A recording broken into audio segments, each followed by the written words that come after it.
Poder RS recebe aqui na nossa casa da redação integrada da Ubra TV, da TV Cultura Rio Grande do Sul e também da Rádio Mix 107.1, uma casa diferente. Pela primeira vez a gente vendeu o naming rights, o nome dessa casa, como acontece nos grandes estádios de futebol pelo mundo.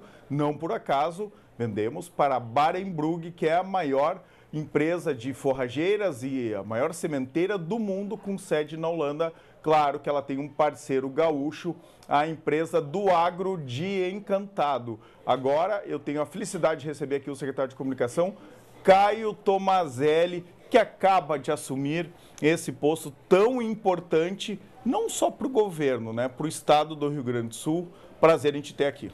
Obrigado, Orestes. Prazer estar aqui e para a gente conversar um pouco, sim, sobre essas atividades importantes, sem dúvida alguma.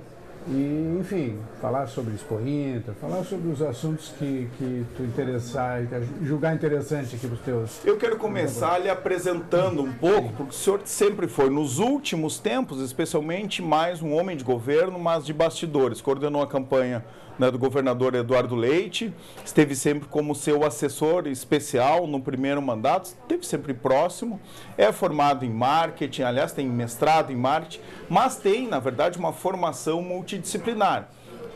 Se formou em administração, depois economia, aí fez um mestrado em marketing e em filosofia. Então é uma formação multidisciplinar que eu gosto muito, eu acho que dá uma bagagem, né, muito interessante. Eu mesmo sou formado, não sou formado, mas estudei ciências sociais, né, que é o curso que eu mais gostei, ciências políticas, antropologia e sociologia, na URGS. Depois fiz um pouco de filosofia, fiz direito e depois fui para comunicação. Então eu queria começar lhe perguntando um pouco isso. Por que esse seu interesse por várias áreas, mas todas no setor de humanas? Na verdade, Orestes, eu sou um misto de empreendedor, tenho também meus negócios, também na minha história fui durante muito tempo o diretor da Praver, da Chocolate em Gramado. Ah, da Praver! Eu ajudei lá com o fundador, o Jaime Praver, nós que criamos todo esse conceito de chocolate artesanal no Brasil, fomos nós lá em Gramado. Tive atividades, negócio também na área de turismo. Eu, ano passado, entrevistei o sucessor, na verdade, quem comprou, né, do Jaime Praver. Sim. Como é que é o nome dele? O Maurício. O Maurício, que acabou vendendo agora para uma empresa lá de Balneário Camboriú. Mas a Praver é a grande indústria de chocolate artesanal, aliás, a pioneira lá em Gramado. O senhor participou desse processo? Sim, então? Participei do processo. Fui também secretário de turismo lá em Gramado. Isso, fui também candidato a prefeito lá em Gramado. Nasceu em Gramado? Sim. Nasceu em Gramado. Fui vereador também em Gramado. Né? E aqui no estado participei do governo Colares, né? Fui secretário de Assuntos Internacionais do governo Colares, na fundação do Mercosul. Estava lá no governo do estado ajudando a fazer as bases do Mercosul, aqueles primeiros movimentos. Depois na CRT também. Foi presidente da CRT. Fui presidente da CRT. Nós lançamos o celular no Rio Grande do Sul. Olha só. Quando eu falo isso para meu filho, ele diz, mas faz muito tempo. Na verdade, tu não era nascido. Mas a verdade é que, assim, acompanho as coisas do Estado há muito tempo. Há muito tempo. E com o governador Eduardo Leite, já em 2018, quando ele esboçava os movimentos para ser candidato, a gente se conheceu junto com outro grupo que acompanha ele até hoje. Fizemos a primeira campanha, depois eu estive assessorando no gabinete, sempre nessa área de estratégia, né? Eu me posiciono mais como estrategista do que propriamente como marqueteiro, né? Sim. Porque a função... Quem que lhe leva para essa primeira campanha? O Fábio?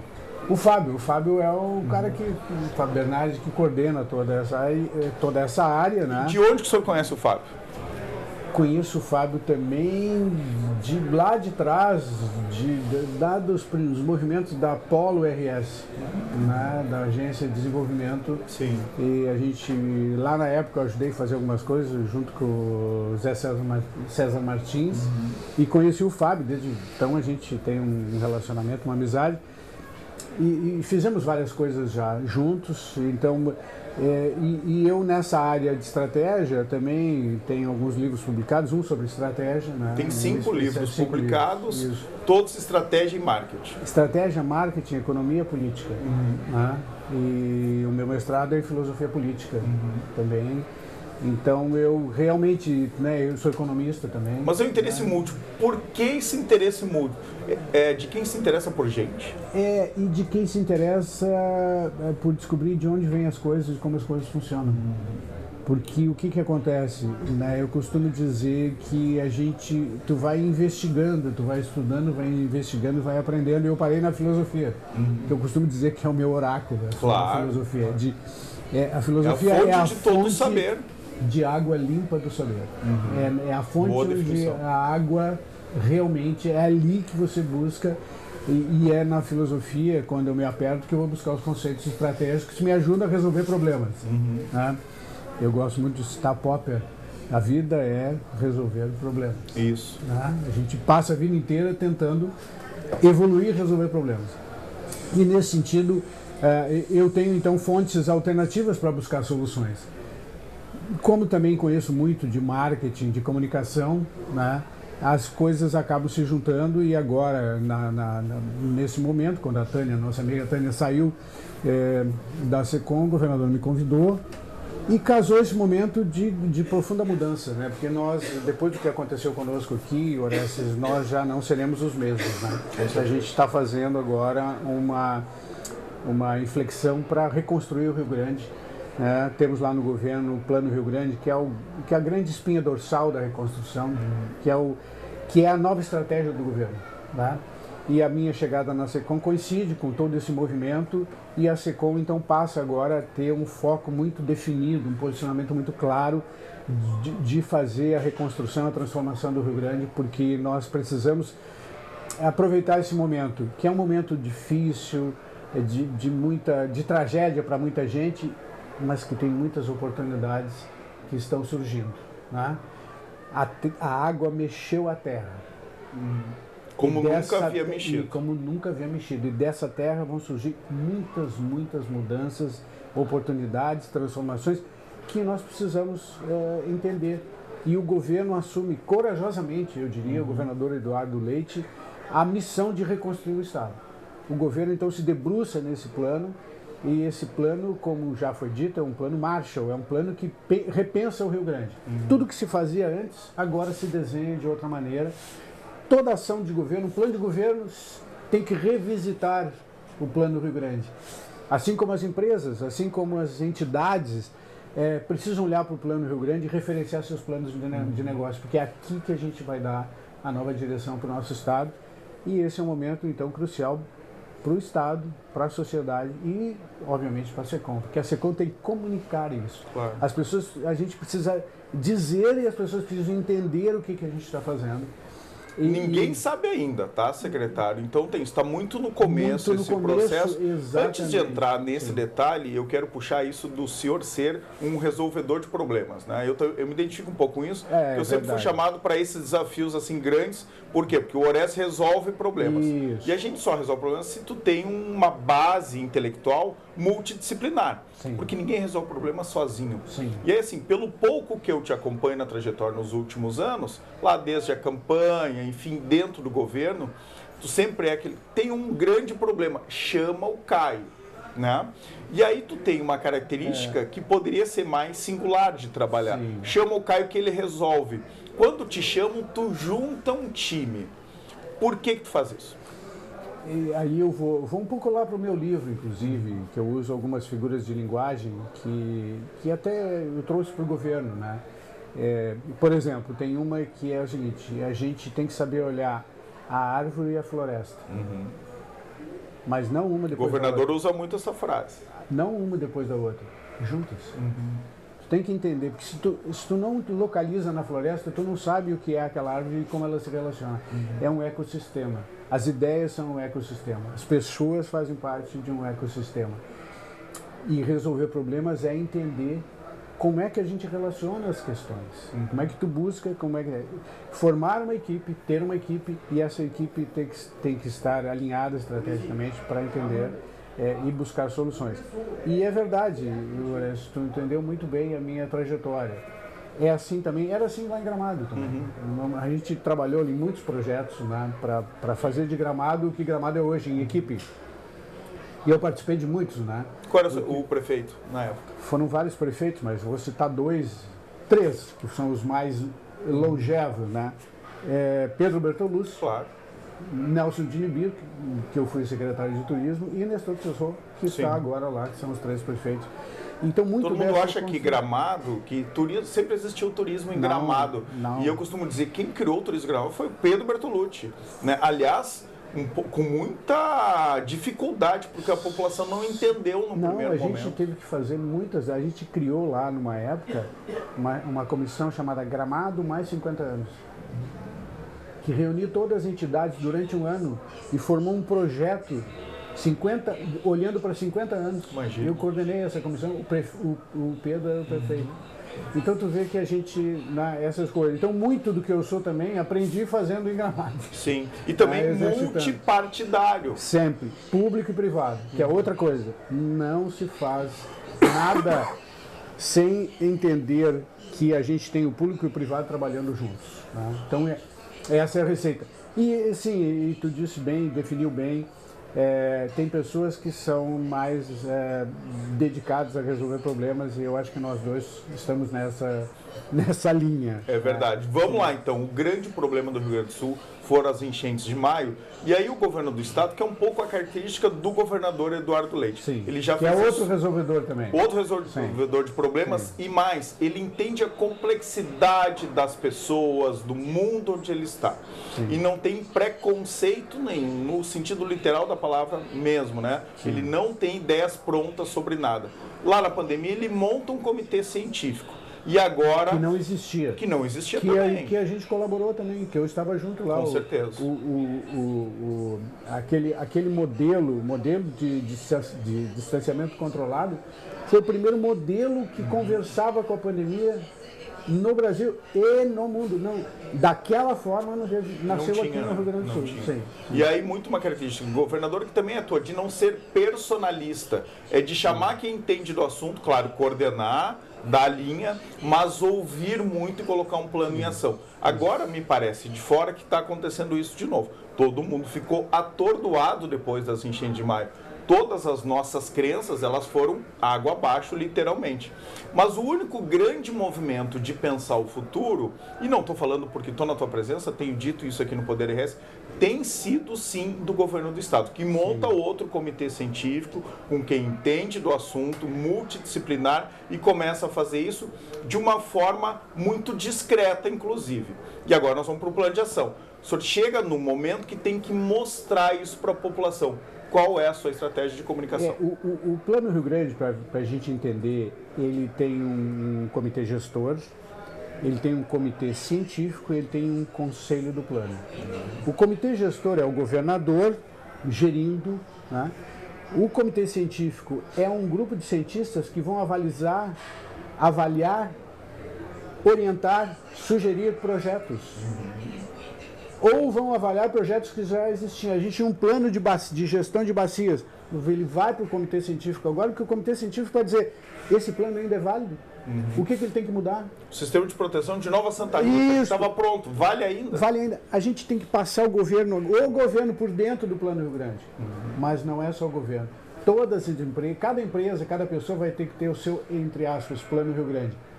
A sua estratégia. Que converse com essa. Então, eu tenho uma empresa, eu tenho um plano de negócio, eu quero saber o que o Plano Rio Grande vai fazer, porque eu tenho que estar alinhado com essa diretriz. Eu tenho que entender para onde é que nós vamos. E a gente tem que criar uma coisa que o nosso governo trouxe como conceito, que são os consensos estratégicos. Outra frase que o governador usa muito. O Rio Grande tinha muitos diagnósticos, mas não encontrava solução. E nunca começava a fazer, só fazia diagnóstico. O governador chega e pega crise fiscal, faz as reformas. Pega a maior seca da história, né, que agora a gente está ainda tratando de problemas da seca. Nós estamos na enchente, mas estamos ainda trabalhando coisas que nós começamos 3 lá. estiagens fortes em 4 anos. Sim. E as enchentes, né? Ou seja, pega um conjunto de crises, né? E ele passa a ter que governar e se reinventar nos governos enfrentando as crises. Veja que está se forjando... Não é fácil, né? O ser humano não gosta de mudança. Imagina ter que mudar Está se forjando um líder com essas experiências, que não tem ainda 40 anos. Esse é o detalhe. E não tem para onde olhar para trás, é tudo novo. Tudo novo. E nós fazemos parte dessa história, dessa construção. Então o Plano Rio Grande, ele é agora essa saída. A estratégia do governo é o Plano Rio Grande. A estratégia do Estado é o Plano Rio Grande. O governo federal colabora, ajuda, manda recursos, os municípios fazem a sua parte, mas quem é que organiza, quem é que põe isso dentro de uma sistematização, de uma governança? É o Plano Rio Grande. E é importante que eu acho que tem uma aceitação do governo federal, apesar das rivalidades políticas que são normais, mas tem uma aceitação do governo federal que quem tem que se debruçar sobre isso é o governo do Estado. E os municípios, que aí, claro, não tem condições. Claro, não, e eu acho que houve até um pouco agora, recentemente, uma discussão, um ajuste e tal, mas sim, eu acho que a gente agora está entendendo. Isso. O governo federal está entendendo. Como é? Eu sou governo. Digamos que eu sou governo. O recurso está no governo federal, é importante saber isso. Sim. O grande dinheiro está lá. Agora a estratégia tem que ser aqui. Eu sou governo federal. Como é que eu faço para o meu recurso ter o melhor resultado? Vou botar no Plano Rio Grande, claro. porque é esse plano que está fazendo o melhor. Isso é a sinergia do recurso. Eu sou município. Como é que eu faço para alinhar o meu município com. Da onde vem os recursos? Que está vindo pelo Plano Rio Grande. O Plano Rio Grande tem um fundo que vem da renegociação da dívida. Veja.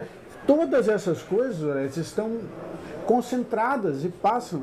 A gente está renegociando a dívida, com o recurso da renegociação a gente faz um fundo, com o dinheiro do fundo a gente reconstrói. Claro.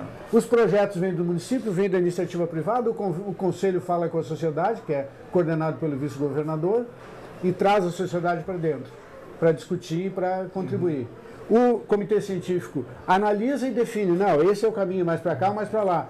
O comitê gestor resolve, decide, orienta e assim... Nós estamos falando muito de gestão pública aqui. Sim. E eu, como já passei pela gestão pública, consigo enxergar isso. Agora, como é que a dona Maria, o seu João, vão perceber isso? E esse é o grande desafio da comunicação. Claro, tá contigo, tu é estrategista, tá com o Fábio Bernardi também, né? Que é lá de Santo Ângelo, então as pessoas de Santo Ângelo são diferentes. Eu já senti que tem uma afinidade, sim. Então, assim, como é que se coloca isso agora na vida real das pessoas? Eu lembro que lá no governo Sartori nós tínhamos a grande missão, assumimos o Estado e a gente ia começar a parcelar os salários. Parcelamento que durou até o início do governo Leite, né? Então foi muito tempo. Sim, aliás, o governo Sartori teve o mérito de botar a crise na mesa. Isso. De botar a crise no lugar que todo mundo enxergasse. E é aqui que eu queria chegar. Como é que a gente discutindo, eu e o Kleber Benville, como é que a gente iria colocar a crise na mesa? A gente fez uma grande caravana pelo Rio Grande, fomos em 9 municípios, regiões, para contar o que estava acontecendo. E todo mundo ficou tanto surpreso. Sim. Qual é a sua estratégia de comunicação real? E ontem, por acaso, ali na casa da Secom, aqui na Espanha, conversei com a Natasha um pouco. Ela disse que vocês têm um plano muito bem estruturado e que também vai mudar tudo na comunicação. Qual é o plano real para as pessoas comuns entenderem o que vocês vão fazer? Sim, a comunicação tem uma teoria do Habermas, né? Teoria do agir comunicativo. Comunicação não é só o que você diz, é como você age. Claro, muito mais, aliás. Não é por acaso que se diz que as pessoas ensinam mais pelos exemplos do que pelos que elas dizem. Tá? Então a gente vai praticar. Primeiro tem uma Secom mais posicionada. Clareza em cima do plano. O Plano Rio Grande é a estratégia do governo, a Secom vai trabalhar isso como o centro da sua comunicação. Segundo, a gente mudou lá uma norma agora, fizemos uma mudança da norma de publicidade, a gente vai aplicar a publicidade de uma forma diferente, mais sistêmica, mais planejada e mais contínua. Como que vai ser essa mudança? Não, a mudança é que a gente fazia a comunicação por campanha só. E agora a gente vai comprar... Que às vezes não se conversar. Isso, vai comprar, por exemplo, a gente vai ter campanhas ainda. Né? Tem também uma mudança interna, que é importante. Uma agência fica mais grudada no governo, mais colada, cuida da estratégia e passa para todas as demais. Digamos assim, a gente vai fazer um ajuste a partir de uma figura que a gente criou lá também, de uma agência ponte. Isso. Né? Que vai ser mais, que vai ter mais relacionamento com a estratégia do governo e vai ajudar a trabalhar melhor, não só a discutir, debatendo essa estratégia, mas também repassando para as outras agências, sem prejuízo de participação de todas. Não está se monopolizando. Claro que não. É criando uma dinâmica. Até porque não pode. Nos editais que a gente criou lá para 6 agências, tem os percentuais mínimos. Isso tudo vai ser observado. Está tudo regulado. E agora, a gente vai fazer uma grande campanha de turismo agora, com a abertura do aeroporto, uma campanha nacional, né? muito importante para que é necessário, que é a retomada da atividade turística, e a comunicação vai ser traduzida dessa forma, numa forma mais contínua, e a SECOM vai ser também um pouco mais digital. Eu diria um pouco mais, porque é um caminho, mas ela tem que ser mais digital, porque hoje todos nós estamos nas redes. Quem não está nas redes, né, não está no mundo. Claro. Tá? A gente viu isso durante as enchentes. Então, olha, são muitas mudanças, mas todas elas com a mesma ideia: ter uma estratégia forte, consolidada, foco, posicionamento, para a gente colocar o Plano Rio Grande no centro da reconstrução. Para encerrar aqui, nós vamos conversar de novo lá no estúdio do Poder RS. Vamos. Eu sei que o senhor está visitando os veículos de comunicação, então agora deixou nós por últimos, que a gente também estava se organizando. Eu vou contar aqui em primeira mão, porque o secretário de comunicação está do meu lado. Nós vamos, nos próximos dias, virar TV Cultura Rio Grande do Sul. É um movimento muito importante. A Ubra TV está fazendo 20 anos, mas para o grande público, aí o senhor é estrategista em comunicação, parece que é uma TV da universidade. A gente está dentro de uma universidade, mas a gente não é uma TV universitária, a gente é uma TV educativa, mas uma TV normal, né, que compete no mercado. Então esse momento de transformar e virarmos TV Cultura é um momento importante para o Rio Grande, porque a gente vai ter também uma janela nacional muito mais forte, acho que pode inclusive ajudar o Rio Grande. Muito bom. Então nós vamos conversar mais no Poder RS, mas eu quero só encerrar aqui os últimos minutos com o senhor aqui, direto da Expo Inter, falando dessa grande feira. Se falou muito, inclusive lá na semana passada, a gente teve problemas de organização e de trânsito na Expo Agas, né? Claro, a Fiergs foi atingida pelas enchentes também, está tudo sendo recuperado. Esse parque aqui, esse local onde a gente estava, tinha água a 2 metros, cobria aqui, ainda ficava água aqui em cima. E todo mundo, num grande esforço nos últimos 60 dias, conseguiu recuperar o parque. Quem está aqui parece que não teve enchente. Então essa é a força do povo gaúcho. Como é que o senhor está vendo esta Expo Inter? A Expo Inter é o maior exemplo da nossa capacidade de reconstrução e transformação. E ela está maravilhosa, e mais maravilhosa, considerando tudo que passou. Eu diria que esta Expo Inter é uma síntese da capacidade que nós temos para o futuro, e é com ela que nós vamos reconstruir o Rio Grande. É verdade. Parabéns por ter tido a coragem, né, junto com todo o governo, eu lhe parabenizo, parabenizando o governador, né, o vice-governador Gabriel Souza, porque era muito mais fácil não fazer um evento desse porte, pelos riscos, especialmente por não termos o nosso aeroporto. Isso foi uma decisão corajosa que se mostra exitosa, então, para todos nós. Muito obrigado. Obrigado por estar presente aqui no Poder RS, primeiro de muitas vezes, com certeza. Obrigado, muito obrigado.